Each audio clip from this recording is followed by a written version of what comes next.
ቤኪ ሰላም ነው። ቤኪ ቤኪ እንዴት ነህ? ሰላም ነው። አንዴ ቆይ ቤኪ አውቄ እኮ ነው በነገር ልጀምር ብዬ ነው። ደህና ነህ? እሺ ማን ነው ጥያቄ መልስልኝ። ማን ነው? አንድ ጥያቄ ብቻ ነው። ሰላም አትቀበሉም? ኦኬ ለካ ጳውሎስ አትቀበሉም።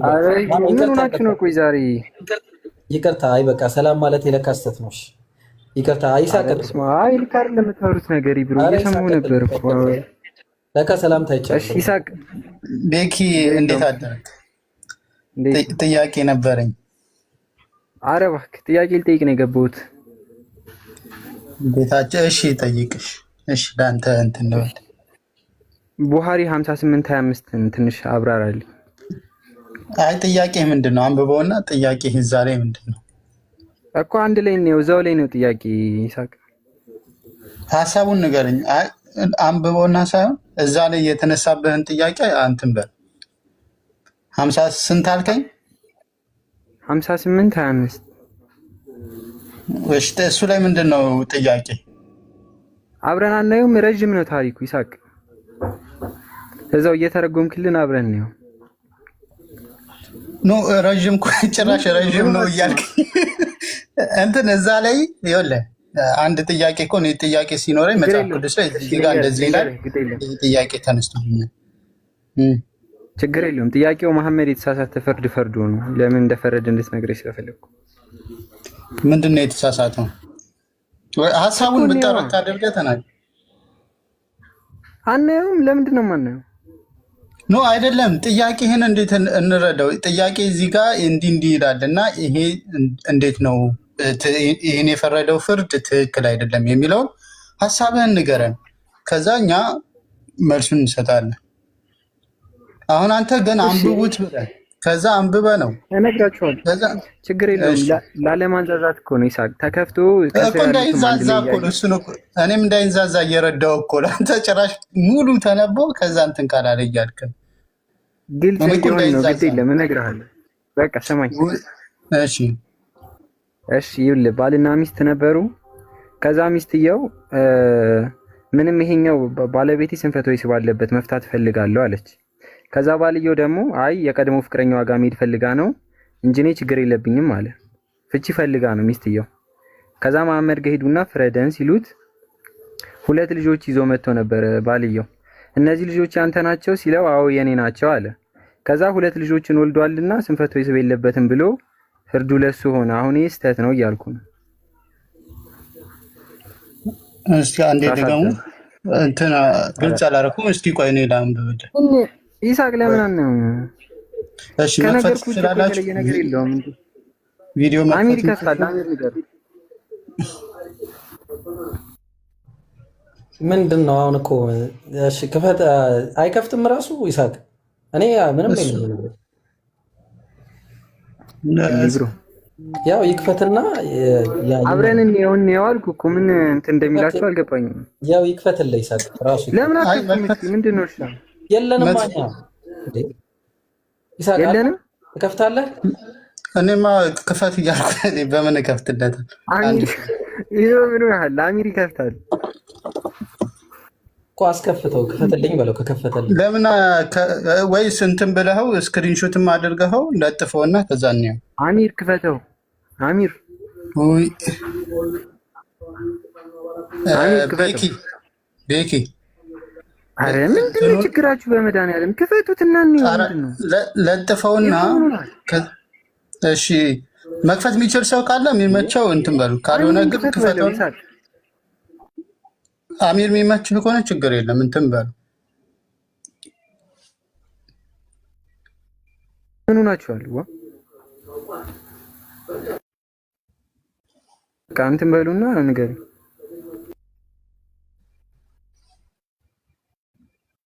እኮ እያነበበ ያስረዳ ይሳቅ። ራሱ እያነበበ ያስረዳንና ከዛ በኋላ ችግሩን ይጠይቅ።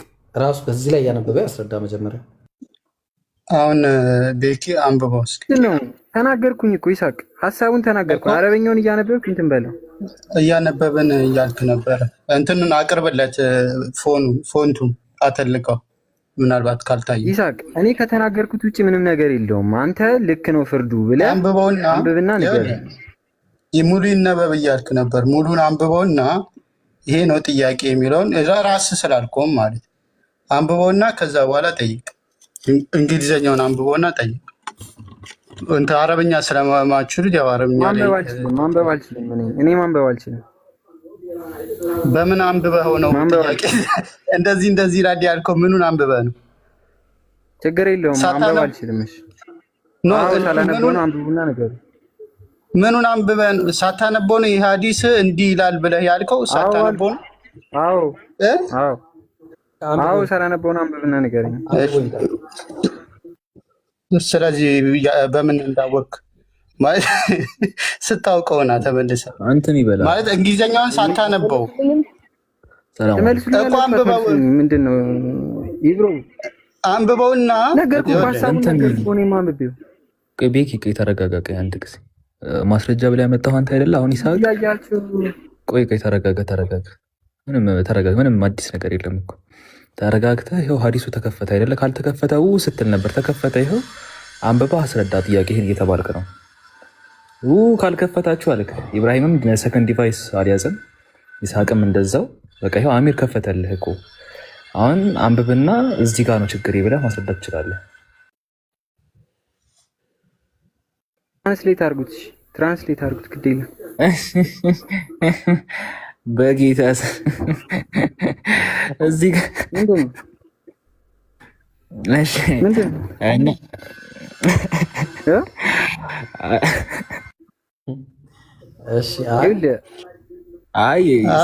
ታነበውም ግን አንዴ ብሮ ላውራው። አንዴ ኢብራሂም አቤት።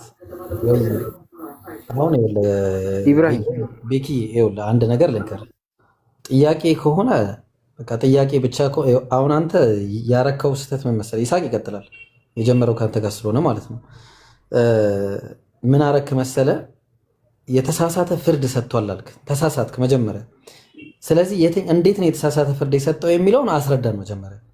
እሱን ካስረዳ በኋላ አለዛ ይቅርታ ተሳስቻለሁ፣ በጣም ተሳስቻለሁ፣ ይቅርታ በልና ጠይቅና ሁለተኛ አይለመደኝም፣ እንደዚህ አይነት ነገር አይለመደኝም በልና ከዛ በኋላ ሐዲሱን ሊያብራራልህ ይችላል።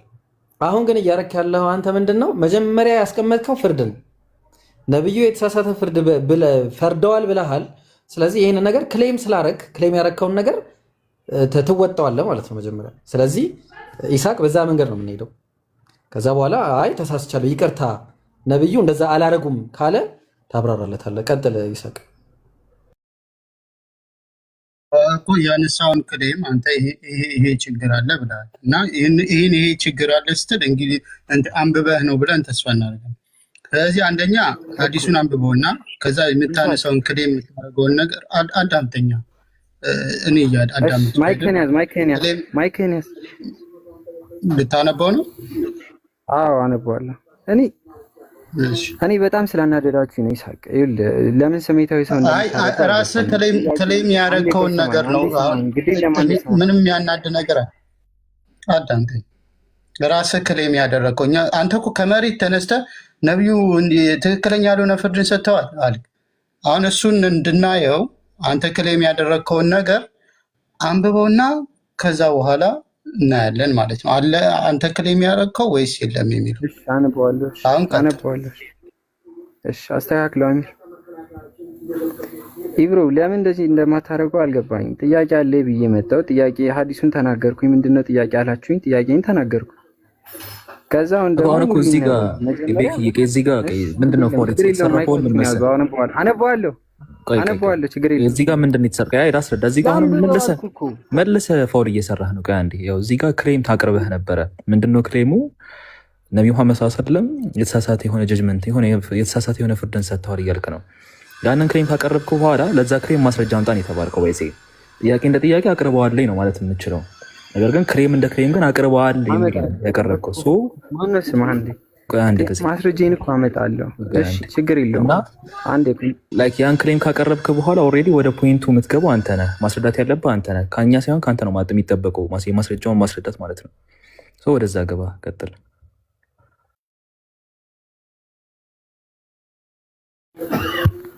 እሺ ሐዲሱ ምን ይላል?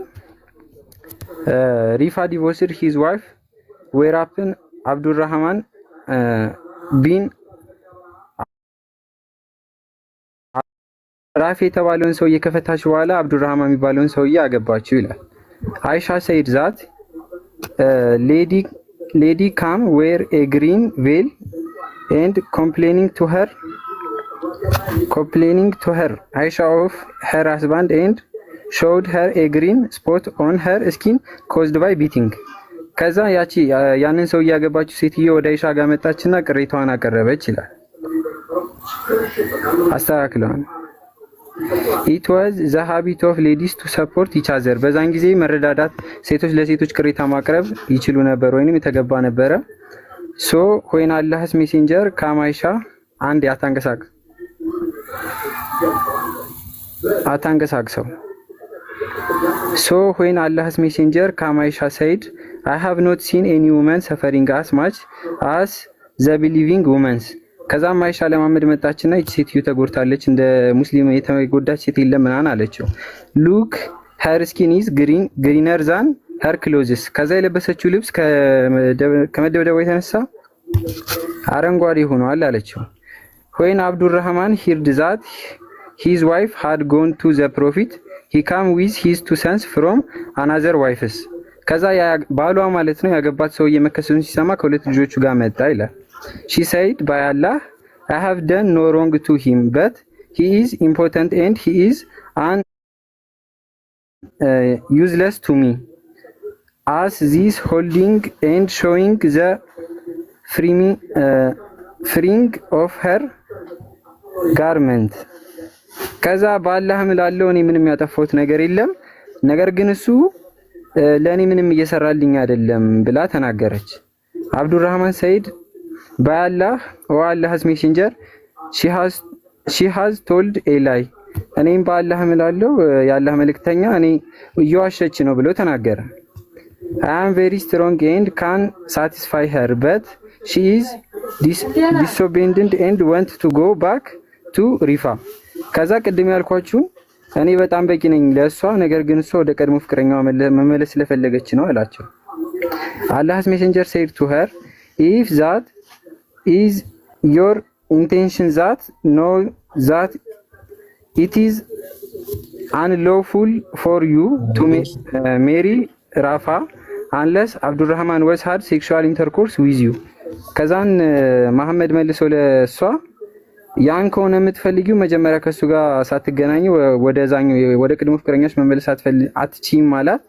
then the prophet saw two boys with Abdurrahman and asked him። ከዛ ሁለቱ ልጆች ያመጣቸውን ሁለት ልጆች አየና ጠየቀው። are those your son? ልጆች ናቸው ወይ ብሎ ጠየቀው። on that Abdurrahman said yes። ከዛ እሱም yes አዎ ልጆች ናቸው አለ።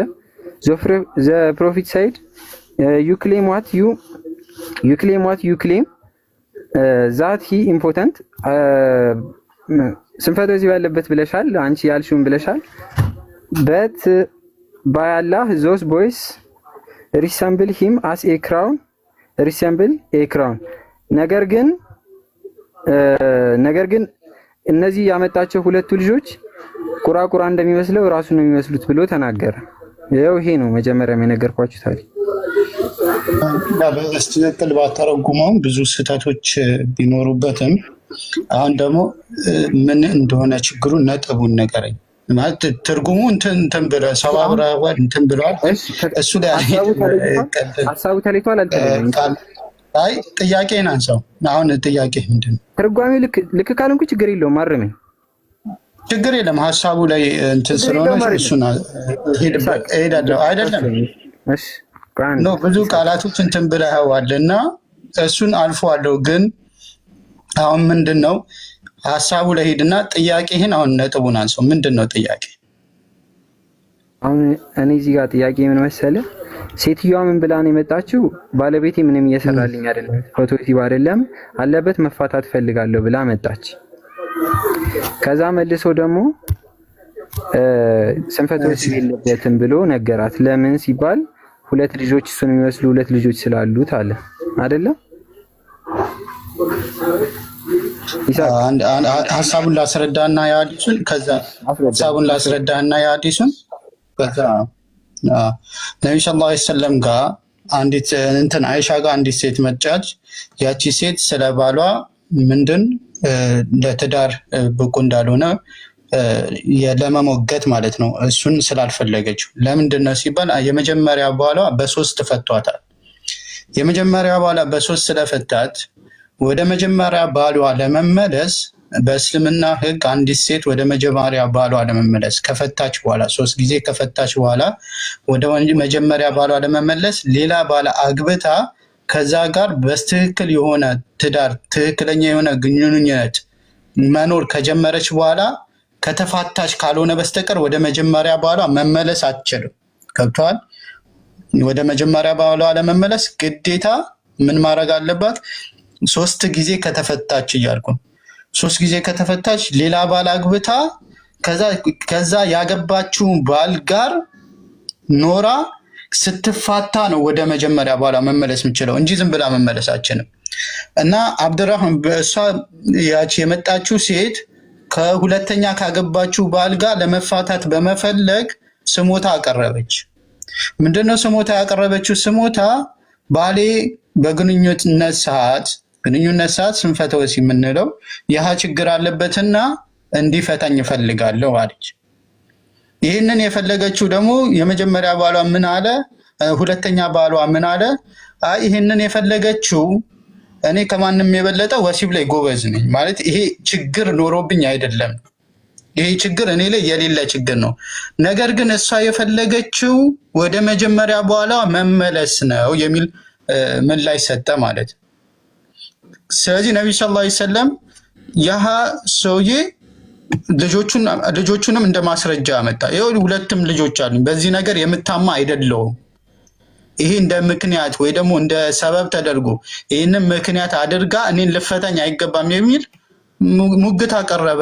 ከዛ ነቢዩ ሰለላሁ ዐለይሂ ወሰለም አዩት፣ ይህ ሰውዬ የለበትም፣ ስለዚህ ያቀረብሽው ምክንያት አሳማኝ አይደለም ብለው ነቢዩ ሰለላሁ ዐለይሂ ወሰለም ለፍቺ እንደማትገባ መለሱ ማለት ነው። ስለዚህ የመጣችበት ምክንያት ምንድን ነው ሲባል እዛው ሀዲሱ ላይ ወደ መጀመሪያ ባሏ ለመመለስ ካላት ፍላጎት አንጻር ነው። ያህንን መመለስ ደግሞ አችልም ብሎ ነው የባሏ የሞገተው ማለት ነው። ወደ ባልሽ ወደ መጀመሪያ ስለፈለገች ነው ሲንፈተ ወሲብ አለብህ ያለችኝ፣ ነገር ግን ይሄ ነገር እኔ ላይ የለም ብሎ ሞገተ።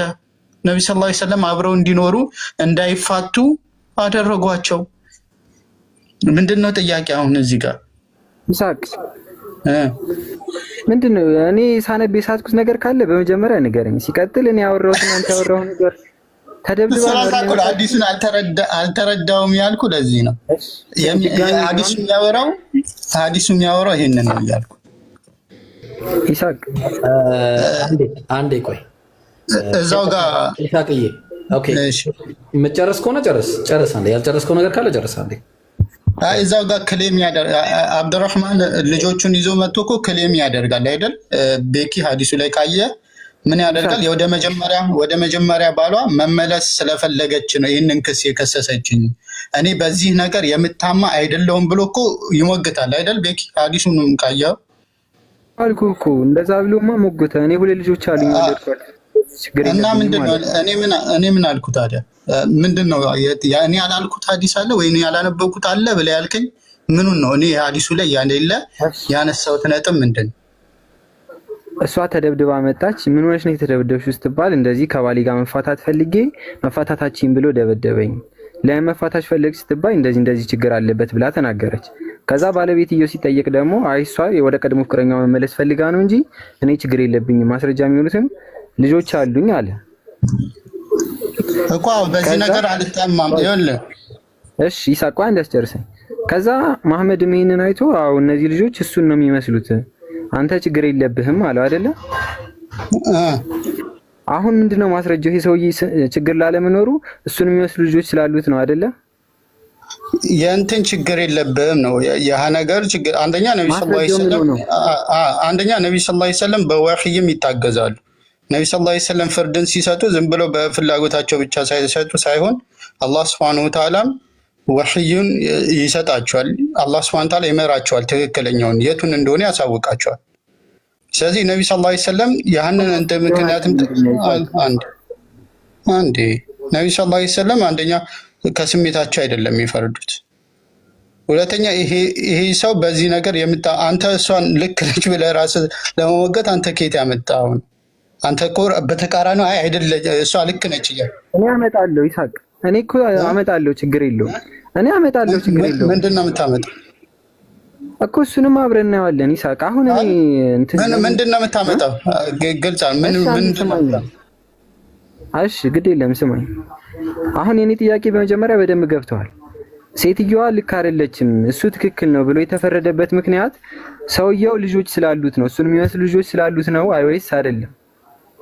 አንዱ ምክንያት የሰጡት ነቢ ሰለላሁ ዐለይሂ ወሰለም ይሄ ሰው በዚህ ነገር የሚታማ አይደለም። ምክንያቱም ይሄ ሰው ልጆች እንዳሉት ማስረጃ ስላለ ማለት ልጆች ያሉት አካል እኮ የምጠይቅ ይሳቅ፣ መንዛዛት እኮ አያስፈልግም። የኔ ጥያቄ እኮ አጭርና ግልጽ ነው። ማስረጃ የሆናቸው መሐመድ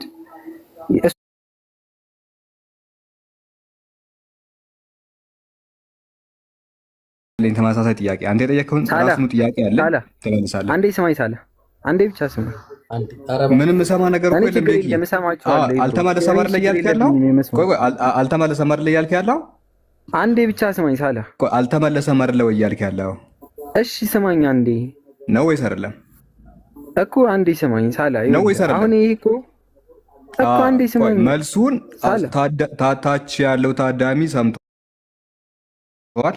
አንተ ግዴታ እኮ አው ተመልሶልኛል እንድትል አንፈልግም። ምክንያቱም እንደዛ ተመልሶልኛል አይደለም ሳላህ እንድትልም አንጠብቅም። ስለዚህ አሳሰሙኝ ነው እንዴ? እሺ ቀጥል፣ እስኪ ቀጥል እንዴ ኢብሮ። ለምን ፍርዱ እንደተፈረደ ለምን እንደተካሰሱ ምናምን እኮ ሐዲሱ ላይም ተጽፏል።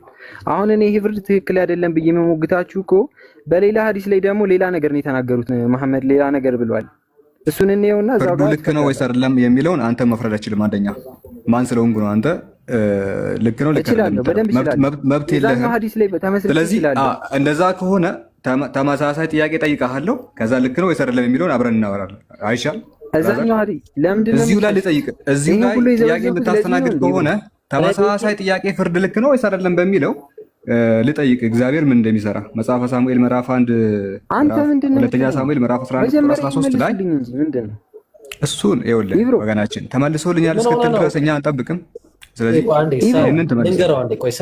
ቤኪ የዚህን ቤት አካሄድ አልገባህም። ድጋሚ እንደገና ላስረዳ። የዚህ ቤት አካሄድ ጥያቄ ትጠይቃለህ፣ መልስ ይመለስላል። ወዲያውኑ ደግሞ እንትን ትኩስነቱ ሳይበርድ ማለት ወዲያውኑ ደብል ስታንዳርድ እንካ ቅመስ ትባላለህ ማለት። ስለዚህ በዛ መሰረት አሁን ሳላ ይጨምርልሃል፣ እሱን ትመለስ። አንዴ እባክህ እንዳታወራ ቤተሰብና ተቀመጥ። አንዴ ሳላ ቀጥል። በመሀል ኢብሮ እንትና ምናምን አትበል። አንድ ሰው ከገባ ማንም አያስተናግድህም። ወፍ ከሳላ ጋር ትጨርስ። ጥያቄን መስጨረስኩኝ እኔ አቡበከር። አንዴ እሺ ተስማማና ጨርስ። ከሱ ጥያቄን መልሱልኝ እንጂ መጀመሪያ እሱ ተመልሶላል። ከሱ ጋር ጨርሰሃል እኮ። እስካልተመለሰልህ ለታዳሚ እንተዋለን። ካልተመለሰልህ ተመለሰልኝ እስክትል ድረስ አንጠብቅም። በሚያሳዝን መልኩ ያኛውን ሐዲስ ነው። ኦኬ ከሱ ጋር ጨርሰሃል። ከሱ ጋር ጨርሰሃል፣ ተመልሶልሃል። ያኛውን ሐዲስ የመናገር ሙሉ መብት አለ። አንዱ ሐዲስ ላይ አውርታችኋል። አሁን መጽሐፍ ቅዱስ ነው ተራው የመጽሐፍ ቅዱስ ነው ብራዘር። የተቃረነ ሐሳቡ የተቃረነ ነው። ተራው የመጽሐፍ ቅዱስ ነው። ጥያቄ ጠይቃለሁ፣ አዳምጥ ጥያቄ። ከዛ በኋላ ትመልሳለህ።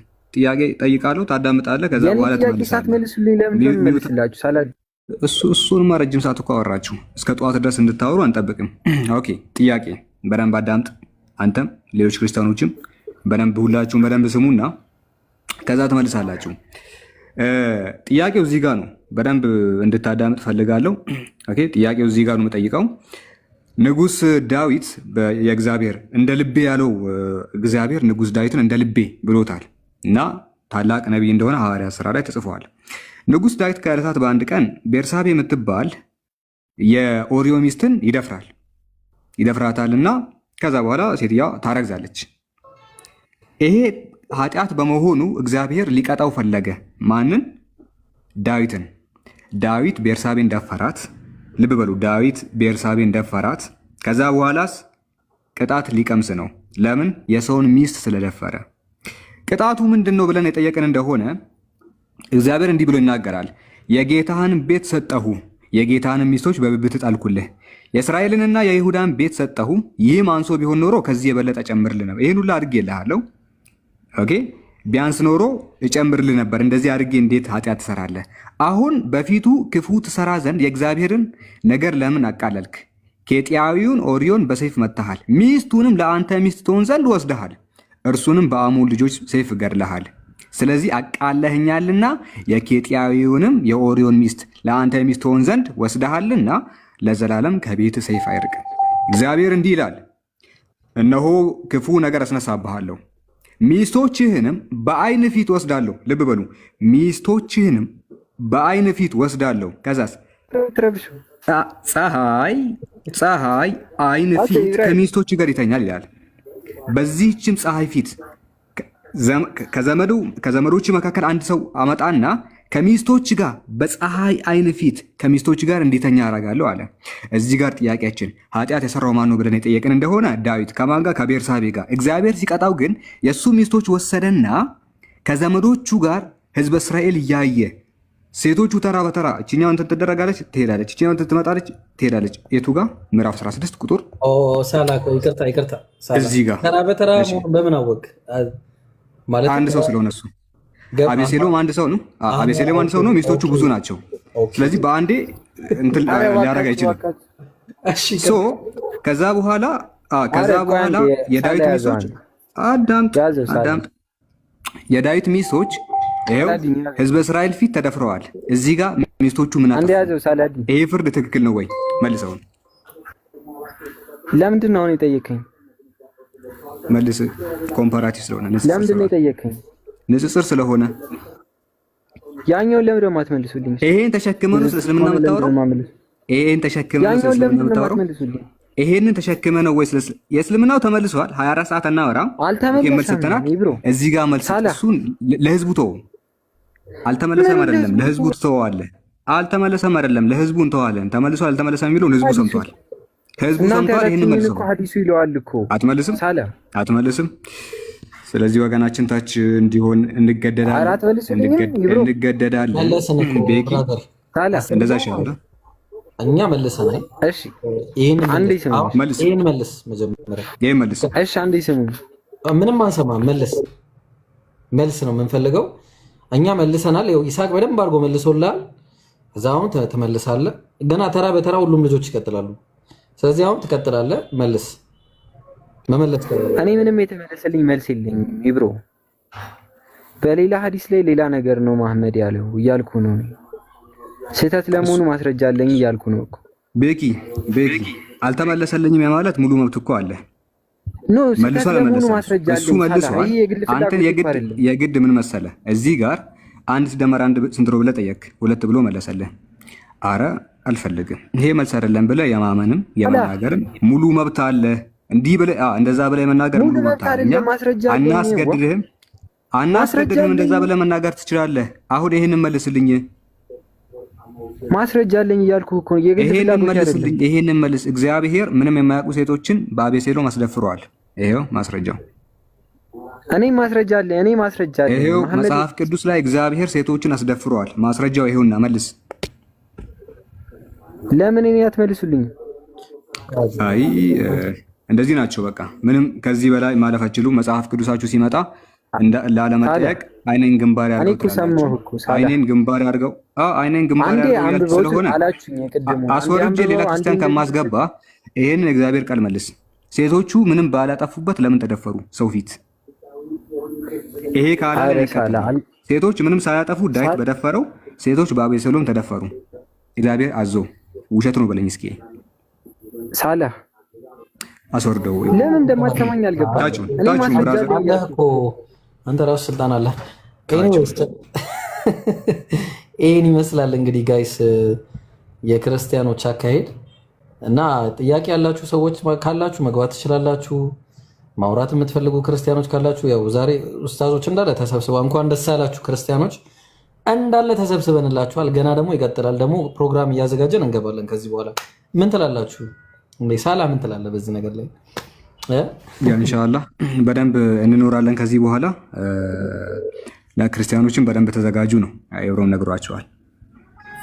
ንገርልኝ እስኪ እቺ ላጠቃልና ሌላ ክርስቲያን ታስገባለህ። ምናልባት የሚመጣ ክርስቲያንም ካለ ይሄን ይመልሳል። የጠየቀው ጥያቄ አለ። ጥያቄውን ይስሐቅ መልሶለታል። እንደዛም ሆኖ አልተመለሰልኝም ብሎ ግግም እያለ ነው። ግግም የሚልበት ለምን መሰላችሁ ጋይስ? ግግም የሚለው እዚህ ጋር መጥቶ እንዳይጠየቅ ነው። ኦኬ፣ እዚህ ጋር መጥቶ እንዳይጠየቅ ነው። ይስሐቅ በትክክል መልሶለታል። እዚህ ቦታ ዳዊት የሆነች ህፃን ይደፍራል። 8 ዓመቷ 7 ዓመቷ ነው። ቤርሳቤ አኮርዲንግ ቱ ጂዊሽ ትራዲሽን የአይሁዶች መጽሐፍት 8 ዓመት 7 ዓመቷ ነው ይላሉ። ብቻ ደፍሯታል፣ አስረግዟታል። ኦኬ፣ ከዛ በኋላ እግዚአብሔር ተቆጣ። ሚስቶቹን ወደ 7 የሚጠጉ ሚስቶች ነበረው ዳዊት። 7 ሚስቶች አመጣና አቤሴሎም ከሚባለው ልጁ ጋር እንዲተኙ አደረጋቸው። ሊያውም እግዚአብሔር እንዲህ ይላል፣ እነሆ በቤት ክፉ አስነሳብሃለሁ፣ ሚስቶችንም በዓይን ፊት ወስዳለሁ፣ ለዘመድህም እሰጣቸዋለሁ፣ በዚህችም ፀሐይ ዓይን ፊት ከሚስቶች ጋር ይተኛል ይላል። ከዛችኛዋ ጋር ተኝቶ እሷ ምንም ባልሰራችው ዳዊት ፈታ ያለ አደረ። እሷ በማታውቀው አልተባበረች። እግር ያዘ። ምን ያደረገች ነገር ገና ታብዳለህ፣ ገና ታብዳለህ፣ ገና ታብዳለህ ነው የምልህ። ሚውት አድርግና ታወራለህ። ቆይ ውሸታም ኡስታዝ ለምን ተዋሻለህ? ዋሻው። እሺ እናንብባ። ማይክን ክፈት፣ ማይክ ክፈት። እሺ ትርጉም አለው እኮ መጽሐፍ። ትርጉም አለው፣ ትርጉም አለው። ቁርአን እንደፈለግ ተፈስረዋለህ። አዳምጠኝ፣ እንደዛ ተርጉምልኝ፣ ተርጉምልኝ። ሚስት የሚለው ይሄ ልክ ካልሆነ ሲተርጉምልኝ ቶሎ በል፣ ቶሎ በል። ሚውት አታድርገኝ። ቆይ ሚውት አታድርገኝ። አንብብና ተርጉም፣ አንብብና ተርጉም። ሚት አታድርገኝ። እሺ ሚት አታድርገኝ። እሺ አንብብና ተርጉም፣ አንብብና ተርጉም። እሺ እሱ ስለሚስት አይደለም፣ በቀጥታ ስለሚስት አይደለም። አሁን እናንተ ለምሳሌ መጽሐፍ ቅዱስ በራታ አንብብና ተርጉም። ሚስቶች እየተባለ ሚስት አይደለም ብራዘር። አንብብ ማለት ምንድነው? ሃ ሄ ምናምን በልና እስቲ የሆነ ነገር በል። በነገራችን ላይ እዚህ ላይ የምትሰሙ ሙስሊሞች ቆይ ፊደል እንትን በልና ፊደል አስተካካና ከዛ በኋላ ይሄን መጽሐፍ ቅዱስ በራስ እንድትተረጎም አልፈቀደልህ። በራስ እንድትተረጎም አልፈቀደልህ። ይሄ በቀጥታ አይተረጎምም፣ በቀጥታ አይተረጎምም። ሚስት የተባለ ሚስት አይደለም። ሚስት የተባለ ሚስት አይደለም። እሺ ማንበብ ትችላለህ ብራዘር። ሚስት የተባለ ሚስት አይደለም፣ ኃጢአቱን ነው። ሚስት የተባለ ኃጢአቱን ነው። ይኸውልህ አዳምጠኝ። ማንበብ ትችላለህ ወይስ አትችልም? እቺ ብቻ ዝም ብሎ ይተረጎማል። አንቀጣፊ ኡስታዝ፣ የሙሐመድ ተረት አስፈጻሚ። ኧረ ቆይ ሳላ ጥያቄ ያለኝ ላንተ። ቆይ አላህ ጣዖት እንደሆነ ታምናለህ? ኧረ ቆይ አላህ ጣዖት እንደሆነ የሙሐመድ ሐሰተኛ ነብይ እንደሆነ ታምናለህ? ቆይ አይውረድ። ቆይ አንድ ጊዜ ሚታት አድርገኝ። ሚስት የተባለው ኃጢአት ነው። እሺ ሚስት የተባለው ኃጢአት ነው። እሺ ችግር የለውም። ቆይ ችግር የለውም። በራስ አይተረጎምም። አዳምጠኝ። ኖ በራስ አይተረጎም ነው የምልህ። ትርጉም የት አለ? አንድምታው የት አለ? የመጽሐፍ ቅዱስ የራሱ ትርጉም አለው። አዳምጠኝ። እሺ ሜሮን እባክህ። ትልቅ ሰው ነው አይደለ? ትልቅ ሰው ነው። ለምን የሚታረጉኛላችሁ ሞዴሬተሮች? ለምን የሚታረጉኛላችሁ? ትልቅ ሰው ነው። ትንሽ የምልውን ትልቅም መጽሐፍ ቅዱስ በራስ አይደለም የሚተረጎም፣ ትርጉም አለው። አንድምታ አለው። ስማ፣ ትልቅ ሰው ሲያዳምጠኝ አንድ ጊዜ እቺን ብቻ አንብብ። ትልቅ በእድሜ ቢሆንም አይው ለአንተ አትዋሽም ነበር። ትልቅነት በእድሜ ቢሆን ኖሮ አንተ እንደዚህ መጽሐፍ ላይ አትዋሽም። እንደ ቁርአን እንደፈለግ ተለትሎ አይደለም። መጽሐፍ ቅዱስ የራሱ ትርጉም አለው ነው የምልህ። ራሱ ትርጉም በራሱ አይተረጎም። እሺ አንብብና ትርጉም፣ አንብብና ትርጉም ቶሎ በል። ሚስት እኮ ትርጉም እያስቀመጥኩልህ ነው። ሚስት የተባለ የራሱ ኃጢአቱን ከዚህ ጀምር፣ ከ11 ጀምር እኮ ይህ ማንም አማርኛ የሚችል ሰው ያነባዋል። ቀላል ነው፣ ግን ትርጉሙ እንደሱ አይደለም። አንድምታ አለው። እሺ አንድ ያዳምጠኝ ይችላል። ሳላህ አንድ ያዳምጠኝ። ቁርአን የራሱ ትርጉም አለው አይደል? ተፍሲር አለው አይደለ? እኮ ተፍሲር ጽፈትና እባክህ ሜሮን ሰውዬ ምን ታረጋለህ? እኔ ለጊዜው 1000 ፎሎወር የለኝም። ችግር የለውም። ፎሎወሩን ተው፣ ፎሎወሩን ተው። በነገራችን ላይ እዚህ የምትሰሙ ሙስሊሞች ሙሐመድ ሐሰተኛ የወሲብ ይሄን ሰውዬ በቃ እኔ ላሳብደው። ሙሐመድ ሐሰተኛ የወሲብ ነብይ ነው። እናንተ አረበኛ የተደበቀ አረባክ እንዴ! ለምን ተዋሻላችሁ? ርዕሱን ቀይረውና ርዕሱን ቀይረና ሐሰተኛ ማን እንደሆነ ይታይ። አንዴ ኢየሱስ ላይ ገባ ሳላ። ለምን ተናደርክ ወገናችን? ለምን ተናደርክ? እንደዚህ ናቸው። መልስ ሲያጡ ምንድነው የሚያደርጉት? ቀጥታ መሳደብ ይጀምራሉ። መልስ ሲያጡ እንደዚህ ይጮዋሉ። ኦኬ አሁን ምንድነው ያለው? ሚስት የተባለው አለ፣ ሚስት የተባለው ኃጢአት ነው አለ። ለዛ ነው እሺ ይኸው የራሱ መጽሐፍ ቅዱስ ምን እንደሚል እንመልከት። ይኸው ተመልከቱ። ምዕራፍ 16 ጋር ትሄዳላችሁ፣ ወደ ታች ትወርዳላችሁ። ኦኬ ምን ይላል? እሱ ነው ወይስ መጽሐፍ ቅዱስ ነው የሚያውቀው? አቤሴሎም በጭፍራው ላይ በዮአብ ስፍራ ኤሜሶይን ሾመ። ከዛ በኋላ ኤሜሶይም የይስማኤላዊ ሰው የኤቴር ልጅ ነበረ። እርሱም የዮአብን እናት የአሩያን እህት የናኦስን ልጅ አቢጊያን አግብቶ ነበር ይላል። ከዛ በኋላ ኦኬ አይ ቲንክ ምዕራፍ ስንት ነው የኛው? ምዕራፍ 16 ይመስለኛል። ወደ 20 አካባቢ ምን እንደሚል እንመልከት። ቆይ ይኸውና እሺ ድንኳን ተከሉለት የሚለው ስንት ነበር? አስታውሰኝ እስኪ። ድንኳን ተከሉለት የሚለው አላስታውሰም። እጻፈው እዛ ስንት ላይ ነው? ላይ ጻፍ። ኦኬ ልጻፍ። ቆይ አየ ቆይ በነገራችሁ ላይ እዚህ ጋር ያሉትን ኡስታዞችን ሁሉንም እንዳለ ፎሎ አድርጓቸው። ሁሉንም እንዳትበሉ፣ ሁሉንም ማለት ነው። በተለይ ደግሞ ሰልማን ቻሌንጅ ቀርቦለታል። 100 ሺህ ከገባ የሆነ ቃል የተገባለት ነገር አለ። 100 ሺህ ያስገቡት። ሁሉንም እዚህ ጋር ያሉትን እንዳለ ፎሎ አድርጎሽ። የንጽጽር ጀማዓ ተመልሷል ነው ብላችሁ ቀጥል። ሳላ ጥቅሱን እስቲ አንዳችሁ ሰው ድንኳን ቆይ ሰርች አድርግ። ስንት 16:22 ላይ 16:22 እሺ 16:22 ኢብራሂም አውራኝ ለማለት ነው። እሺ የገባሁት እኔ ኖ እንዳትወርድ አይ ቲንክ በየትኛው ቅጂ ነው ታስታውሰኝ? ቅጂው ንገረኝ። ፕሮግራም አቡኪ እንዳትወርድ። ሁለተኛ ሳሙኤል ኦኬ እሺ ሁለተኛ ሳሙኤል 16 አዎ ያው እዚህ ጋር ነው። ያው አግኝቼዋለሁ። ቴንክ ዩ ተመልከቱ ምንድነው የሚለው? ለአቤሴሎም ይላል በሰገነት ላይ ድንኳን ተከሉለት አለ። ከዛስ አቤሴሎምም በእስራኤል ሁሉ ፊት ኦኬ ወደ አባቱ ቁባቶች ገባ ይላል። ወደ አባቱ የአባቱ ሚስቶች አሉ። ገባ ማለት በነገራችን ላይ አዳም ወደ ሔዋን ገባ ወለደች ይላል። ገባ ማለት እንደዚህ ገባ አይደለም። አዳም ወደ ሔዋን ገባ ይላል። ከዛ ይችላል ያገባ ማለት ያው ትረዳላችሁ። ምን አለ? ለአቤሴሎም በሰገነት ላይ ድንኳን ተከሉለት። አቤሴሎምም በእስራኤል ሁሉ ፊት ወደ አባቱ ቁባቶች ገባ። ከአባቱ ይውላችሁ ከአባቱ ሚስቶች ጋር ተኝቶ አንድ በአንድ ማለት ነው። 7 ናቸው። ከሰባቱም ጋር 7ቱንም ረሸናቸው። ይህንን ያደረገው ማን ነው ከተባለ እግዚአብሔር ራሱ ነው። እግዚአብሔር ራሱ ሕዝብ እስራኤል ፊት ምንም ባላጠፉት ሴቶቹ አንድ በአንድ አስደፈራቸው። አንድ በአንድ ባላችሁ ከሆነ ሴት ጋር ተኝቶ ነበርና እናንተም ተራ በተራ ከዚችም ጋር እያለ አቤሴሎም ሲጫወትባቸው ነበር። እንዲህ የሚያደርገው ማን ነው? እግዚአብሔር ነው። ይሄ ውሸት ነው እስቲ የሚል አንድ ሰው ይምጣ። የተከፈተው ውሸት ነው የሚል ይሄ ነገር አልተጻፈም የሚል አንድ ሰው ከነ ኮሜንተሪው እናያለን። ከነ ኮሜንተሪውን ከፍተን ማለት ነው። ይሄ ኮሜንተሪው ከዚህ ከተለየ ከፍተን እናያለን። ገስት ላኩና ማውራት ትችላላችሁ። ኦኬ አንድ ሰው ካለ የሚያመጡበት አንደኛው መንገድ ነው። ኦኬ ስለዚህ ያ ነው። ክርስቲያኖች ገስት መላክ ትችላላችሁ። ይብሮ ቀጥል።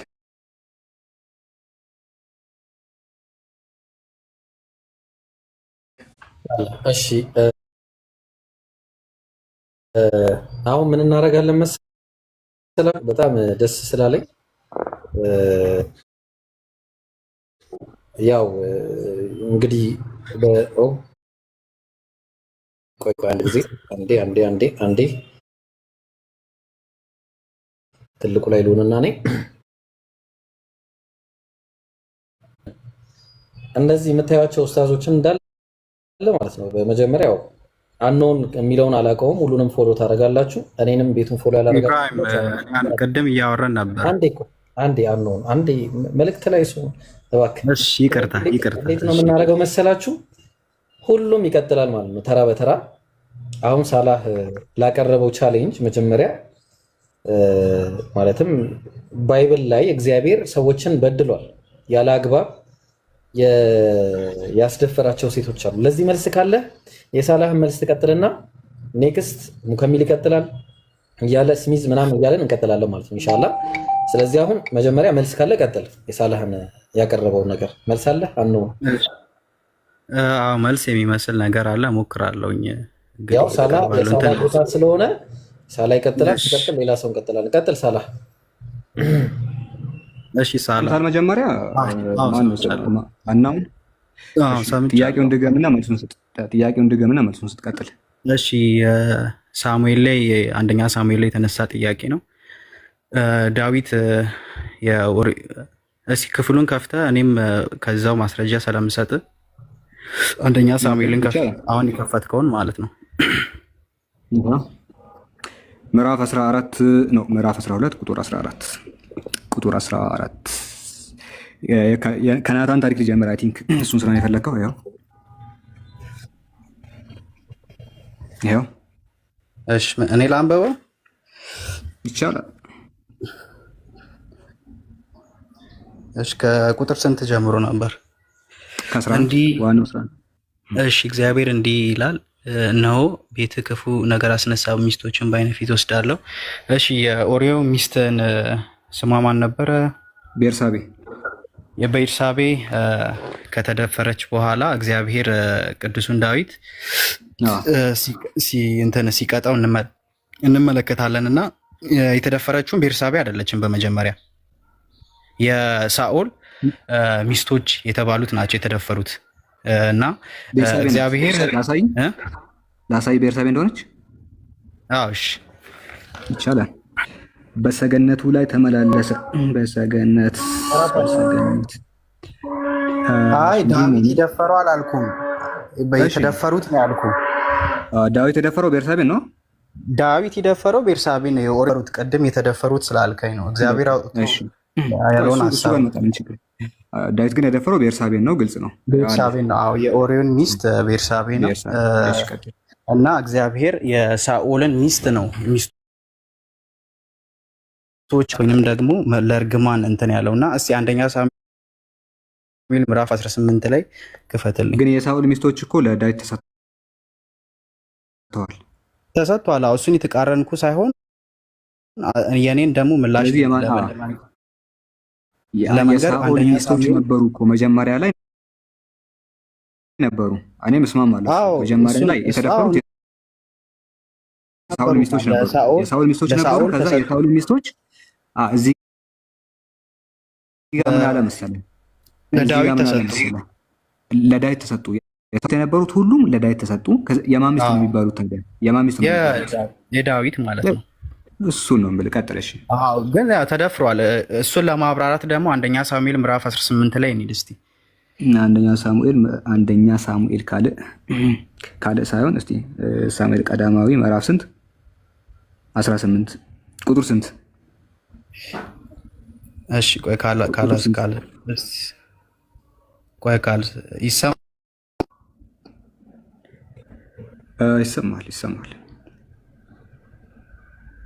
ከፈትኩኝ ስለሆነ እንዳያስወጣኝ ነው። አንድ ከፍቼ ይላል። አይ መሀል አካባቢ ላይ ነው። እስቲ እሺ አንደኛ ሳሙኤል ምዕራፍ 18 ቁጥር ቆይ መጽሐፍ ቅዱስ የከፈተ ስለሆነ አፕሊኬሽን ዳዊት ንጉስ 18 ላይ 18 ዳዊት ነብይ ነው። 18 ላይ መደበኛው ትርጉም ነው። እስቲ አንብብልኝ አንተ 18 ዳዊት ሳኦልን ለንጉስ አማች ሆን ዘንድ እኔ ማን ነኝ? ሰውነቴስ ምንድር ናት? የአባቴስ ወገን በእስራኤል ዘንድ ምንድር ነው አለው ይላል።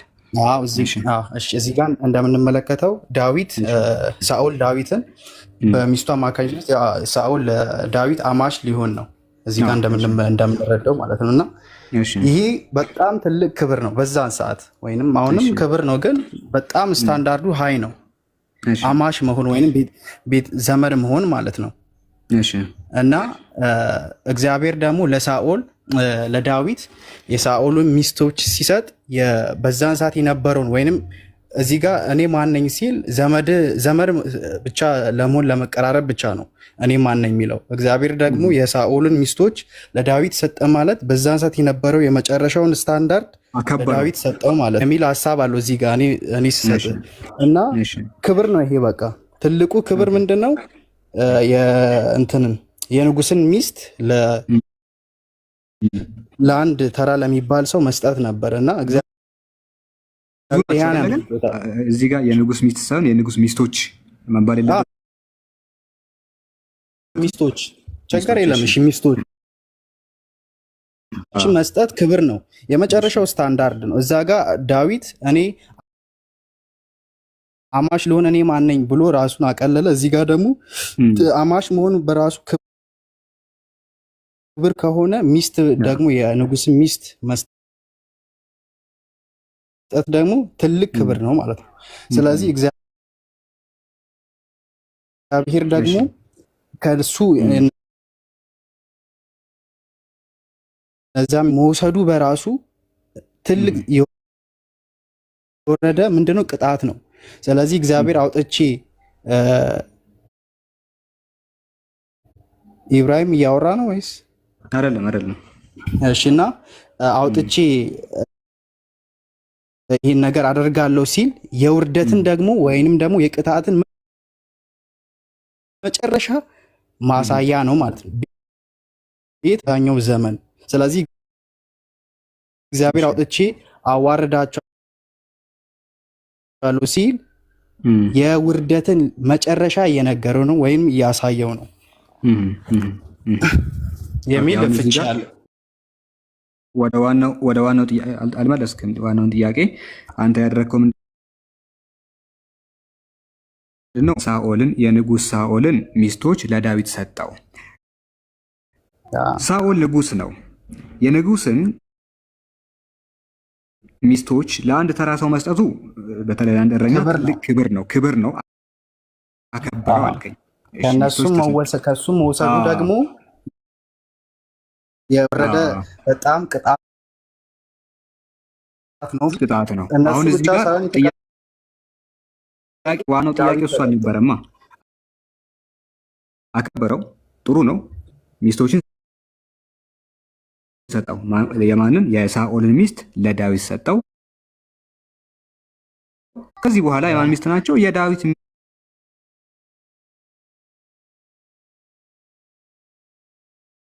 ሚስት ናቸው። በእሱ ሚስት ሆነው ይቀጥላሉ። 7 ሚስት 7 ሴቶች ናቸው። ከዛ በኋላ ዳዊት ሳስቶ ይሁን አውቆ ቤርሳቤን ደፍሯል። እሷን አውቆ ችግር የለውም ደፈራት። የዚህ ቅጣቱ ደግሞ ሚስቶቹ በአደባባይ መደፈር ነው አይደለ? እግዚአብሔር ክብር የሚባለውን ነገር ወሰደበት። እዚህ ጋር ነው እኔ ጥያቄ። የንጉስ ሚስት በራሱ ክብር ነው። የንጉስ ሚስት በራሱ ክብር ነው እኮ ተስማምተናል። በጣም ትልቅ ጥግ የነካ መወሰድ በራሱ ደግሞ ክብር። ተስማምቻለሁ። መውሰድ ደግሞ ማዋረድ ነው። ተስማምቻለሁ። ያዝልኝ። ትልቅ ክብር ሰጠው፣ ክብሩን ወሰደበት። ግን አሁን እዚህ ጋር ምንም ያላጠፉ ሚስቶች አሉ። ዳዊት ቤርሳቤን ሲደፍር ያልተባበሩ፣ እሷን ያልያዙ፣ እንዲደፍራት ያላገዙ ሴቶች አሉ። እሱ ነው ፈታ እያለ ያደረው ዝሙት ሰርቶ። በዚህ ሰዓት ሴቶቹ ምንም ባላደረጉበት ባላችሁ ትናንትና ማታ ቤርሳቤን ደፍሯልና እናንተ በአደባባይ አቤሴሎም ከሚባል ሰው ጋር ትተኛላችሁ ማለት። ሴት አለ፣ ሴት ናቸው። አደባባይ አለ፣ ይቀፋል። አደባባይ ላይ ሴት ልጅ አታውቅም። ሴት ልጅ አደባባይ ላይ በአንድ ጎረምሳ እየተደፈረች ነው። ለምን? ዳዊት ሴት ስለደፈረ። ይሄ ቅጣት የምር ከአምላክ ይጠበቃል ወይ? አንደኛ ሴት ልጅን ማስደፈሩ ይሄ በዝሙት መመለስ አይሆንም ወይ? አቤሴሎም እየሰራ ያለው ኒካህ የለም ሚስቶች ጋር። ስለዚህ እዚህ ጋር ሴቶቹ ሲደፈሩ በአደባባይ ላይ በቁጥር 7 የሚሆኑት እንዲህ ያለ ህግ ለምን አስፈለገ? ሚስቶቹን ወስዶ በሰላም መሸኘቱ እየተቻለ ያ ቅጣት አይሆንማ። በሰላም ሴቶች በሴቶቹ ቦታ ሁንና በሴቶቹ ቦታ ሆነ። አይ ነው ስሜትን እረዳዋለሁ፣ ግን ካሜራ ልዝጋና ይቆራረጣል እያሉ ስለሆነ አሁን በሴቶቹ ቦታ ሆነ ስታስበው እየተደፈሩ ነው እነሱ። እግዚአብሔር ለምንድን ነው ሴቶቹን የሚያስደፍራቸው? እንዲሁ ዳዊትን መቅጣት አይችልም ነበረ ወይ? ኦኬ ዳዊት ምንም የጎደለበት ነገር የለም። ሰውነቱ አልተጎዳም። ሲደፈሩ የሚያማቸው ሴቶቹን ነው። በሞራል ደረጃ የሚከሳከሱት ሴቶች ናቸው። በነገራችን ላይ አደባባይ ላይ አንድ ሴት አደባባይ ላይ ስትደፈር በጣም ልንገርህ፣ አደባባይ ላይ ሴት ስትደፈር አካላዊ ጉዳት ይደርስባታል፣ ስነ ልቦናዊ ጉዳት ይደርስባታል። ይሄ ሁሉ ከግምት መግባት አልነበረበትም ወይ? ይቺን ብቻ መልስልኝ። እሺ ኢብራሂም እንትን ቅጣቱ ላይ ሲናገር እግዚአብሔር አንተ በስውር አድርገሃልና እኔ በፀሐይ ብርሃን አደርግብሃለሁ ነው ያለው። እሱ ዳዊት ቢደፈር ጥሩ ነበረ፣ ግን እዚህ ጋር ሴቶቹ ምን ባላቸው አይ ሳይሆን እንደዛ ነው ቃሉ የሚለው፣ እንደዛ ነው የሚለው እና አዎ ቅድም እንዳልኩ እግዚአብሔር በቃ በዛን ሰዓት የነበረው የውርደት ልክ ወይንም ደግሞ ዳዊት ይቀጣ ዘንድ የነበረው የቅጣት የመጨረሻው ጥግ ከሱ የሱን ክብር መውሰድ ነበረ። የሱ ክብር የሚወሰደው ደግሞ በዚህና በዚህ ነገር ብቻና ብቻ ነው። ግን አናውን ይቅርታ፣ ግን ደግሞ እዚህ ጋር የሴቶቹ ክብር ነው የተወሰደው፣ የዳዊት ነው። ሴት አደባባይ ላይ ምን መሰለህ፣ እህት አለ እንበል፣ አንተ እህት አለ የሆነ ንጉስ ለአንድ ሰው ተረድቻለሁ። አዎ እኔ አሁን እያቀለድኩ አይደለም። ሴቶች መደፈር ቆይ ልንገርህ፣ እህት በመስቀል አደባባይ ላይ ሰው ስፖርት ለመስራት በሄደበት ሁሉም ሰው ያያት ባሏ ኃጢአት ሰርቶ ነበር፣ የእህት ባል። ከዛ የእህት ባል እንደ መቅጣት እህት በአደባባይ ላይ ብትደፈር አንደኛ አካላዊ ጉዳት አለ፣ ሁለተኛ ስነ ልቦናዊ። ሰው ሲያየህ እኮ በጣም ትልቅ ቅሌት። ለሴቶቹ ፍትህ የሴቶች እዚህ ጋር ምንም እንትን አይባልም ወይ? ከግምት አይገባም ወይ? አዎ እሱን ሀሳብን ተረድቻለሁ እያልኩ ነው። አሁን እኔ በዚህ ዘመን እኔ ለምሳሌ እኔ በሰሩት ስራ እቴ ወይንም ደግሞ እኔ ለምሳሌ ባገባ ሚስቴ ምንም አይነት ዋጋ አትከፍልም፣ አሁን ባለውበት ማለት ነው። እግዚአብሔር አሁን እንደዚህ አያደርግም። ምክንያቱም እኔ በሰራሁበት እግዚአብሔር የሚቀጠኝ አሁን ላይ እኔን ነው። በዛን ዘመን ግን በነበረበት ስታንዳርድ እግዚአብሔር ክብር የተባለውን ነገር ከዳዊት ወሰደው። ክብራቸው የእሱ ክብር ሚስቶቹ ነበሩ። እግዚአብሔር የሳኦል ሚስቶች ነበሩ። ክብር የዳዊት ክብር ማለት ነው። ያን ክብር ነው እግዚአብሔር የወሰደው። ያ ደግሞ ከውርደትም በላይ በጣም ውርደት ነው። አንተ በድብቅ አድርገሃልና እኔ በፀሐይ ብርሃን አድርግብሃለሁ ማለት ለምን ተደፈሩ? ዝም ብሎ መውሰድ እየቻለ ለምን ተደፈሩ ሴቶቹ አደባባይ ላይ በቀን ፀሐይ?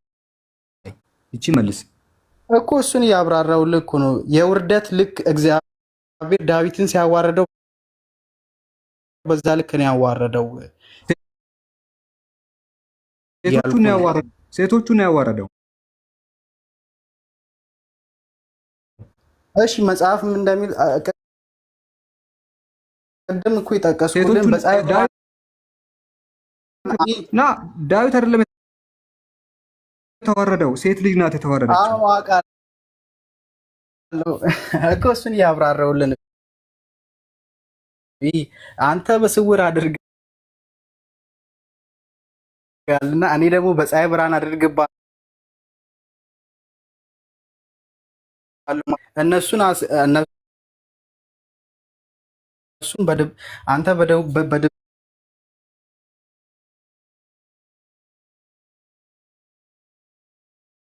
ያችን ሴት ስላረከስ እነሱን አስነውክሊ እንዴት ነው የተጎዳው እኮ እሱን። እሺ አስጨርሰኝ መድኃኒዓለም እግዚአብሔር። እሺ እሱን አስጨርሰኝ ያልኩህ እየመለስከ 11 ጀምሮ እስከ መጨረሻው ምዕራፍ ድረስ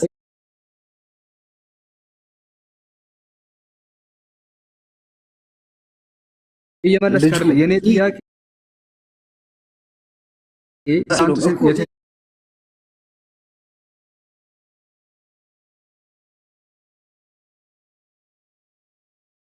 ሴቶቹ ለምንድን ነው ማስመረቃ? ፕሊዝ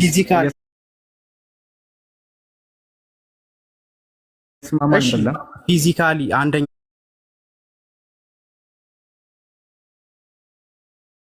ፊዚካሊ ተቀጥቷል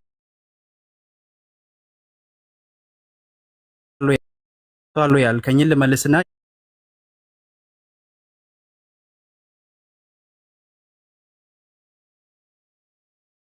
ሴቶችን ልመልስ ተቀጥቷል ልጁ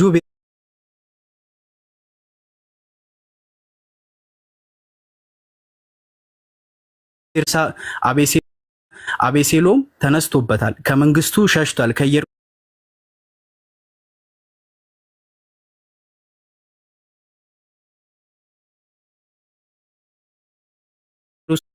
መንግስቱ ሸሽቷል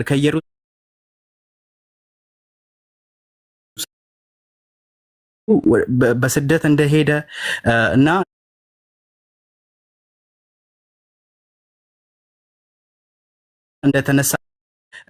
እንደተነሳበት መጽሐፍ ቅዱሳችን ይናገራል።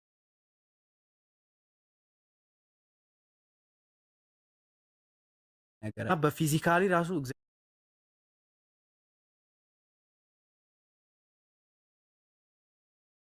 እግዚአብሔር ቀጥቶታል፣ ተነስቷል። ልጆቹ እሱ ላይም ተነስቷል፣ ተሰዷል። ሁለተኛ ደግሞ የሴቶቹን ስናይ ልጆቹ በመግደል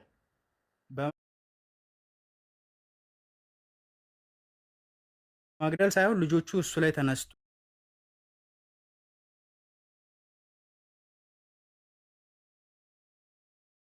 ልጁ አቤሴሎም የተባለ ልጅ እሱ ላይ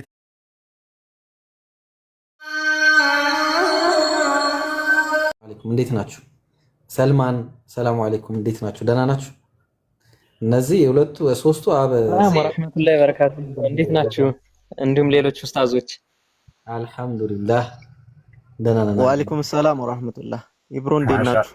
ማሻአላህ ወአለይኩም ሰላም ወራህመቱላህ ኢብራሂም እንዴት ነህ? ሰላም ነው ወይ? አልሐምዱሊላህ አልሐምዱሊላህ። ኡስታዝ እንዴት ነህ? ሰላም ነው? ሁሉ ሰላም ነው አልሐምዱሊላህ ሁሉ ሰላም ነው። ማሻአላህ አናውን ወጣ እንዴ? ኦኬ አናውን ይመጣል ኢንሻአላህ አስገባለሁ። ደህና ነው ኡስታዝ? ባላ ሰላም ነኝ አልሐምዱሊላህ። ሰላም ናችሁ? አዎ ጠፋን እንግዲህ እኛ ብዙ ቲክቶክ ድሮም ብቅ ብቅ ነበር እንጂ እንደናንተ ብዙ አንገባም ነበር። ኢንሻአላህ አሁን ለመግባት እንግዲህ እየሞካከርን ነው። ሁሌ አዲስ ይሆናል እኮ ብዙ ጊዜ ካልቆየህ ራሱ በየቀኑ ህጎቹ ራሱ አዲስ ነገር። ኡስታዝ አቡ ኢስራን ሁላችሁም ፎሎ አድርጉት እሺ። ሁላችሁም ፎሎ ያላረጋችሁት ካላችሁ በጣም ትልቅ ኡስታዛችን ማሻአላህ አላህ ይጨምርለት። አላ ሐሳብ ነበረኝና ወጣ ብዬ ነው። አይ እንትን ማለት ስላጠፋው ጥፋት እኮ ነው አይደል እንደ ቀድም እኔ አርጊውመንቱ ወይ ድሮ ማለት ልጁ ማለት የፈለገው ምንድነው አርጊውመንቱ እኮ ሲከራከር የነበረው መጨረሻ ላይ ከብዶታል ማለት ለምሳሌ አንዳንድ ጊዜ ጥያቄውን ዞር ማድረግ ጥሩ ነው። አሁን ቢሆን ኖሮ ተፈቅዳለህ ወይ ብትለው ማለት ያ ህግ አሁን ቢሆን ኖሮ ይሆናል ወይ ብትለው እኮ እርግጠኛ ነኝ አሁን አይሆንም ይልሃል። አሁን አይሆንም ማለህ ማለት እኮ በተዘዋዋሪ መንገድ በፊት በጊዜው ትክክል ነበረ፣ አሁን ደግሞ ባለው ሜንታሊቲ አሁን አንተን አርጊው በሚያደርግበት ሜንታሊቲ ግን መልሶ ኖ አይሆንም ነው የሚልህ እና ያ ማለት ራሱ የሚያሳየው ኢንዲኬት የሚያደርገው ነገር አሁን ባለው ሚዛን አንዳንድ ህጎችን እንደው እንደ ሃይማኖታዊ ሆነን እንኳን ስናያቸው አፉ በሉኝ አንዴ እስከዛ ፎሎ ያላረጋችሁት ካላችሁ አርጉ እና አንዳንድ የሃይማኖት ህጎች እንደው እንደ ሃይማኖተኛ ስናያቸው ማለት በእስልምና በክርስትና ውስጥ ያሉ ነገሮች ሊሆኑ ይችላሉ።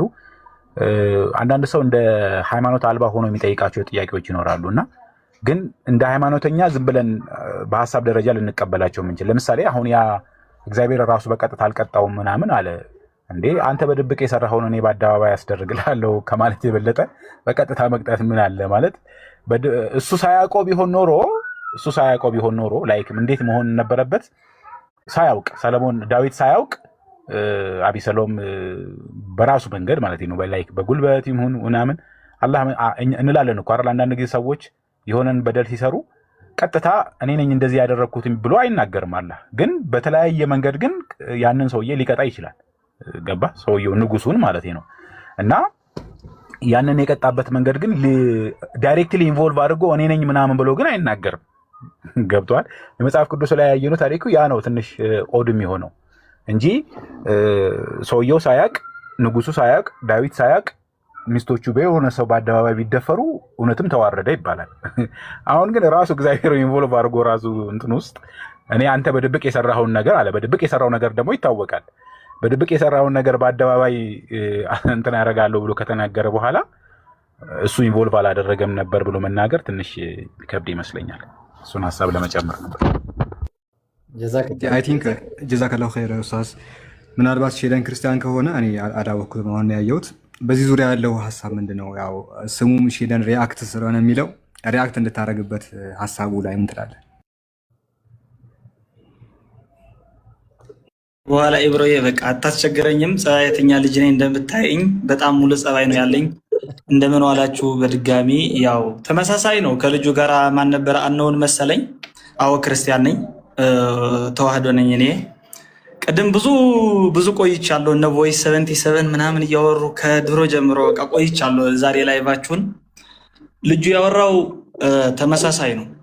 ተመሳሳይ ማለት እኔ የማወራው ተመሳሳይ አቤት አሁን ኡስታዛዊ ስራ ሪያክት ማድረግ ስለፈለገ በዚህ ላይ ለምን ከሱ ጋር ትንሽ ኮንቨርሴሽን አይኖራችሁም?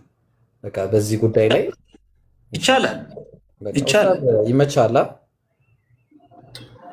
አይ አሁን እንኳን አዛንም እያለ ነው። ምናልባት መቆየት የሚችል ሰው ነው እንጂ ላንቀጥል ስለምንችል ባጭሩ ሪያክት ያደረኩትን ሀሳብ ተረድቶኝ ከሆነ እሱ ላይ ሀሳብ ቢሰጥ ግን ማዳመጥ እችላለሁ። አሁን መጨረሻ ላይ ያልኩትን ማለት ነው። አዳምጠኝ ከሆነ ሻይደን ማለት ያንን ነገር ከልጁ ሀሳብ የልጁን ሀሳብ ነው ያው ተቃርኒ ሀሳቡን ያቀረብኩት ማለት አምላክ አንዳንድ ጊዜ ሰዎች ህገወጥ ነገር ሲሰሩ አምላክ ዳይሬክትሊ ሊቀጣ ይችላል። አንዳንዴ ደግሞ በተለያየ መንገድ ሊቀጣ ይችላል ማለት ያውቃል። ያንን ቅጣት ግን እሱ በግልጽ ግን አይነግርህም ማለት እኔ ነኝ እንዲያደረኩት ምናምን ብሎ ግን ወርዱን አይነግረንም። ነገር ግን በተለያየ መንገድ ግን ሰዎች ሊቀጡ ይችላሉ። ለምሳሌ እኛም ሀገር ውስጥ እንኳን አንዳንድ ጊዜ የሆነ ሰው በጣም ሲበድል ምናምን የነበረ ሰው ምናምን በጣም ሰው ሲያሰቃይ የነበረ ሰው ለምሳሌ አንዳንድ ቀን በሆነ መንገድ ይሞታል። በጣም የሆነ ባልጠበቅከው መንገድ ማለት ነው። ሰዎች ያንን የሚገሉ ሰዎች እኮ ምናልባት አታውቅም እኮ ፈጣሪ በዛ ሰውየው በኩል እንዲገደል ፈልጎ ሊሆን ይችላል። ነገር ግን እዛም ቦታ ላይ ግን ዳይሬክትሊ እኔ ነኝ ያስገደልኩት ይሄን ሰውዬ ብሎ ቢናገር ግን እንትን አይደለም፣ ለሰውኛ ጭንቅላት ስታስበው ሎጂካል አይደለም። እና ልክ እዚህም ጋር ዳዊት የኦሪዮን ሚስት ደፈረ። ከዛ በኋላ የደፈረበትም ሂደት ያው ዝርዝር ውስጥ አንገባም። ባጭሩ ግን ከበድ የሚል ነው። ዝም ብሎ አንድ ቀን ተሳስቶ ምናምን ነገር አይደለም። ከዛም በኋላ እንኳን ጭራሽ ምን አደረገ? ባልየውን ሁሉ አስገደለ ማለት ነው። ባልየውንም አስገድሎ ከዛ በኋላ እንዲህ ያ ሁሉ ስቴፕ ከሄደ በኋላ መጨረሻ ላይ የቀጣበት እግዚአብሔር እሱን የቀጣበት መንገድ ቅጣት መንገዶቹን ስታያቸው ሎጂካል አይመስሉም። በጊዜው ሎጂካል ነበሩ ከሆነ አሁን ሎጂካል አይደሉም ከሆነ እሺ እንግባባ፣ ችግር የለውም። በጊዜው ግን ልክ ልጁም እንዳለው ቅድም በጊዜው እግዚአብሔር እንደዚህ በዚህ መልክ ንጉሶችን የሚቀጣቸው በዚህ መልክ ነበረ ብሎ ካለና አክሴፕት ካደረግ ነው አሁንስ ሎጂካል ነው ወይ? ይሄንን ህግ አሁን ብናመጣው ለምሳሌ በዚህ ዘመን አንድ ሰው ሚስት ንጉስ እንደዚህ ቢደፍር በዚህ መልክ ነው ወይ ሚስቶቹ የሚቀጡት ብዬ ብጠይቅ ኖ እንደምትለኝ እገምታለሁ። ያ ማለት ደግሞ እዛን ጊዜ የነበረው ህግና አሁን የነበረው ህግ ይለያያል የሚለውን ነገር እንረዳለን። አትሊስት በዚህ እንኳ በሀሳብ ልንስማማ እንችላለን። ነገር ግን ኢንቮልቭመንቱ ውስጥ የእግዚአብሔር ሪአክሽን ገብቷል። ሪአክት ሲያደርግ ለዳዊት ጥፋት ሪአክት ያደረገበት መንገድ ግን ቢያንስ ለሰውኛ መደበቅ ነበረበት ነው። ለሰዎች ስትረዳው ተደብቆ በሱ አሰራር መንገድ ግን ዳዊትን የሚቀጣበት መንገድ ለኛ ባይነግረንም ችግር የለውም። ግን የተቀጣውን ነገር ነግሮን እኔ ነኝ ያደረኩት ባይለን እኮ ችግር አልነበረውም። ገብቷል? ሂድን ቢሆን ማለት ነው። አሁን ግን ቀጥታ ነው የነገረን። ገባ ማለት እኔ ነኝ አንተ በድብቅ የሰራኸውን ነገር በአደባባይ ይሆናል ነው ብሎ የተናገረውና ያ ነገር ትንሽ እግዚአብሔር እዛ ውስጥ ዳይሬክትሊ ኢንቮልቭ አላደረገም ወይ እንደዚህ አይነት ነገር ውስጥ ኢንቮልቭ አላደረገም ወይ የሚለው ነገር ትንሽ ስለከበደኝ ነው። ሪአክሽንን ፈልጌ። አይ በጣም ደስ ብሎኛል። ጥያቄው ራሱ ንጹህ ነው፣ ከንጹህ ልብ የተጠየቀ ጥያቄ ነው፣ ደግሞ ዳይሬክት ነው፣ የተጠማዘዘም አይደለም። አማርኛ እንግዲህ ከተሰባበረ ትንሽ ይቅርታ፣ ምክንያቱም ኔቲቭሊ ትግርኛ ስፒከር ነኝ። ምንድን ነው ቅድም ልጁ ለማለት የፈለገውም ሳይሆን ትክክለኛ ያው ይሄ መጽሐፍ ቅዱስ ትምህርት ስማረው ይህ ክፍል ለምን እግዚአብሔር ዳዊት ላጠፋው ጥፋት ሴቶቹን ቀጣ ማለት ሴቶቹም ለምን አደባባይ ላይ ወጡ? ኃጢአት እነሱ ላይ ሳይሰራ ለምን ኃጢአት የሰራው ዳዊት እያለ በአደባባይ እንዲደፈሩ ተደረገ? ለምን ሆነ የሚለው ነው። መጀመሪያ ጊዜ እግዚአብሔር ዳዊት ኮራፕት ያደረገውን ፓወር ነው ሊያሳጣው የፈለገው ነው። ትክክለኛው መልሱ ልጁ የመለሰው ነው። የዳዊት ፓወር ምንድን ነው? ዕቁባቶቹ፣ ንግስናው፣ ሹመቱና ዝናው በዛን ጊዜ በነበረው መዋረዱ ነው። ኤግዛክትሊ ግን እግዚአብሔር ሴቶቹን ታርጌት አድርጎ አላስቀመጠም። አሁን እነሱ ቪክቲሞች ናቸው፣ ተጠቂዎች ናቸው። ተጠቂ ሆኗል፣ የኃጢአቱ ሰለባ ሆኗል። ማለት ዳዊት ለፈጸመው ኃጢአት ሴቶቹ ተቀጥተዋል። ያ ማለት ዳዊት እነዛን ሴቶች ቤርሳቤህ እንደዛ በማድረጉና ኦሪዮንን በፊት ለፊት በውጊያ አደባባይ ላይ እንዳስገድሉት ማድረጉና ደፍሮ እንደገና ደፍሯታል ማለት ትችላለህ። ኦልሞስት ሰገነት ላይ ነው ያያት ስትመላለስ ምናምን ተመኛት ምናምን። ይሄ ሁሉ እንዳለ ሆኖ ወሰዳት። ከዛ በኋላ እንዳረገዘችም ይመስለኛል የመጀመሪያ ልጁ ምናምን። ከዛ በኋላ የሆነ ልጅ እንዳረገዘች ምናምን እዛ ይናገራል። ግን ሴቶቹ ቪክቲሞች ናቸው። እግዚአብሔር እነንትና በአንተ ኃጢአት ላይ ይደፈራሉ አላለም። ወይም እነዛ ሴቶች ቁጭ ተብለው ከዚህ በፊት ለዳዊት ኃጢአት ፈንታ የቀረቡ ሴቶች አልነበሩም። ተጠቂዎች ግን ናቸው። ለምንድን ነው እንደዚያ ያደረገው እግዚአብሔር? በመጽሐፍ ልክ እንዳልከው ቅድም ዋቲሰው ዩሬፕ ዋቲሰው የዘራኸውን ታጭዳለህ የተባለውን አባባል ነው። ስለዚህ ያ ፓወሩን አሳንሶና አንኳሶ እግዚአብሔር ሊያሳየው ስለፈለገ ዳዊትን በዛን ጊዜ እንደዚህ አይነት ቅጣት ቀጥቶታል። ያ ቅጣቱ ለምን ወደ ሞት አልተቀየረም? እውነት የእግዚአብሔር ፍርድ ነው። ይሄ ማንም ሰው ሊያውቀው አይችልም። ግን ከሞት ግን ድነሃል ይለዋል። እዛ ላይ ያነበባችሁት የሳሙኤል ታሪክ ከእንግዲህ በኋላ ንስሐ ወይም ራሱ ሪፔንት ስላደረገ ወይም ንስሐ ስለገባ ለኃጢአት ጸጸት ስለተሰማው ከሞት እንዳመለጠ ግን ይናገራል። ለምን? ፍርዱ ሞት እንደነበረ አንድ ሴትና አንድ ወንድ ዝሙት ሲያደርጉ ከተገኙ በአደባባይ ላይ በድንጋይ ተወግረው ይሙት የሚል የኦሪት ሕግ ምናምን ስለነበር ማለት ነው። ያ ቅጣት አሁን ስናመጣው የልጅ ኃጢአት ለአባት የአባት ኃጢአት ለልጅ ከእንግዲህ በኋላ አይሆንም ተብሎ ስለተባለ ምናልባትም ዝሙት አሁን የሚያስቀጣው በተግባሩ ሳይሆን ማሰቡን ብቻ ጭምር ስለሆነ ለማሰብ ደግሞ በህሊና ስለምትቀጣ ልክ እንዳልከው አሁን ምናልባት ይህ የቅጣት ስርዓት ላይ ያደርግ ይችል ይሆናል። በዛን ጊዜ እግዚአብሔር እንደዚህ አደረገ። ሴቶቹ ስለተፈጸመባቸው በደል ግን እግዚአብሔር አሁንም ለዳዊት መቀጫ ይውሉ ዘንድ ምናምን ስለተዘጋጁ እነዚህ ሴቶች ዝም ብሎ ከንቱ የቀሩ አይደሉም። አቤሴሎምን ደግሞ እግዚአብሔር ቀጥቶታል። እንዲህ በማድረጉ እግዚአብሔር እንደቀጣው ደግሞ ይናገራል። ምክንያቱም ኃጢአቱ እግዚአብሔር እንዲፈጽመው የአቤሴሎም ልብ እንጂ እግዚአብሔር ስላልተከለለት በሴቶቹ በደል የፈጸመው የዳዊት ልጅ አቤሴሎም በዛን ጊዜ ንጉሥ ለመሆን የሚመኘው የነበረው ደግሞ ተቀጥቶበታል። በኃጢአቱ ላይ እንደተቀጣና ወደ ከፍ አደጋም እንዳደረሰው ይህ ጉዳይ ደግሞ ይናገራል። ስለዚህ ኃጢአት ኮንስኩዌንስ አለው፣ ኦፍኮርስ ያስቀጣል። ለምን እግዚአብሔር በድንጋይ ተወግሮ ዳዊት እንዲሞት አላዘዘም? ምናልባት ስለ ንስሐ ስለገባበት ወይም ጸጸት ስለተሰማው ነው የሚል መልስ ነው ያለኝ።